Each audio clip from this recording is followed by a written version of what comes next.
Om utstyr til lakse- og ørretfisken. Fritt etter Jones Guide til Norge.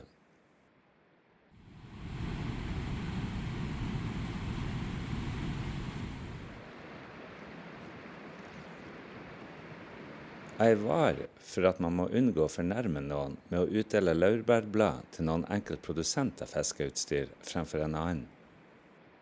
Så jeg ville åpenbare grunner avstå fra å nevne noe spesielt firma. Vi har alle våre spesielle forkjærligheter, så laksefisken må bedømme selv og anskaffe sitt utstyr fra sin foretrukne produsent.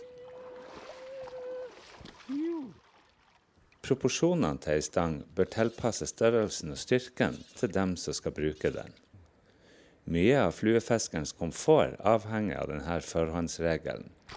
For jeg trenger ikke minne seerne om at en gjenstand som den ærerike Paul Bedford, den prinsen blant storvokste aktører, kunne tvinne mellom 2 fingre, ville være et tungvint verktøy i hendene på den halvstore moroklumpen, vår snodige venn Keely.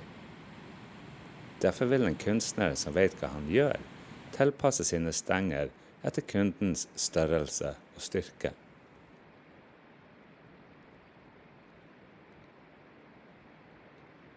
Så la han da skaffe seg 2 førsteklasses laksefiskestenger, ei på 19 fot og ei på 17, begge levert med et lite ekstra ledd og en ekstra topp. I tillegg til de her en 16 fots 2-hands ørretstang og ei 1-hands. Ei standardstang til spinning og dorging er uunnværlig, og et ekstra ledd og topp bør bestilles til den her også. Det var alt om stenger.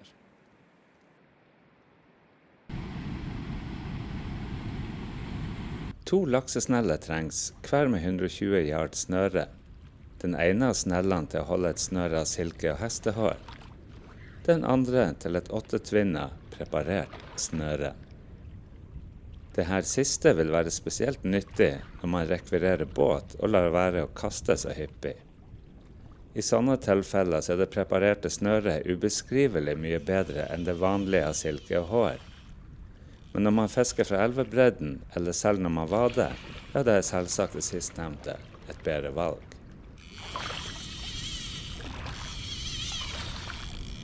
2 ørretsneller vil man trenge.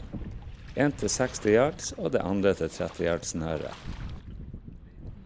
En reserve av hver type bør man også ha med.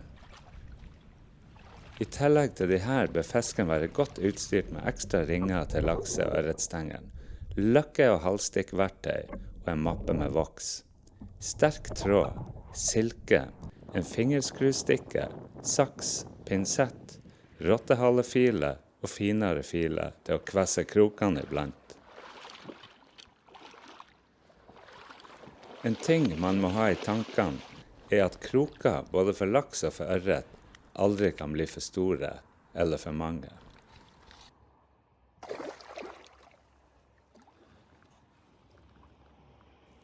Til slike både entusiastiske og vitenskapelige disipler av den ærverdige Isaac trenger vi knapt å si det, at en mappe full av nødvendige småsaker til å lage flue er uunnværlig. Kroker fra Philips i diverse størrelser må man ikke glemme, så vel som griseull og angoraull i diverse farger. De nyttigste av de er skarlagensrødt, oransje, gult, rødbrunt, mørkebrunt, svart, purpurrødt, vinrødt og grønt. Hekkel eller hekkelbust av diverse typer, toppinger, tippeter, stokkene, krikkene, guineahøne og gode fjær fra kalkun og trappe. Fra araen, de røde, blå og gule fjærene, og de blå fra indisk trost og blåkottinga. Fjæren fra kanadagås, silkefloss i alle farger og fargetoner, og annen silke til knytning. Det her, sammen med tilstrekkelig liten mengde skomakervoks, sakse og pinsetter, avslutter lista over tilbehør. Det vil si, med hensyn til sportsfiskens redskaper, men det finnes andre saker av like stor betydning. Fiskerens påkledning må vurderes, for han må være klar for stormer som kommer, og kraftig vanndrev under fossene. Vanntett kappe og vindjakke er uunnværlig, likeså bukse av lerret impregnert mot hvete. En grønn Jim Crow-hatt kjøpt hos Johnson i Regent Street vil være en behagelig og lett takstein i godt vær. De vanntette klærne må anskaffes hos Macintosh i Charing Cross. Og minst 2 par skyttestøvler bør ikke glemmes, og legger man på toppen av det hele et par vanntette fiskestøvler som når opp til hoftene, vil det bidra mye til at fiskeren får det behagelig, spesielt når man tyr til vading.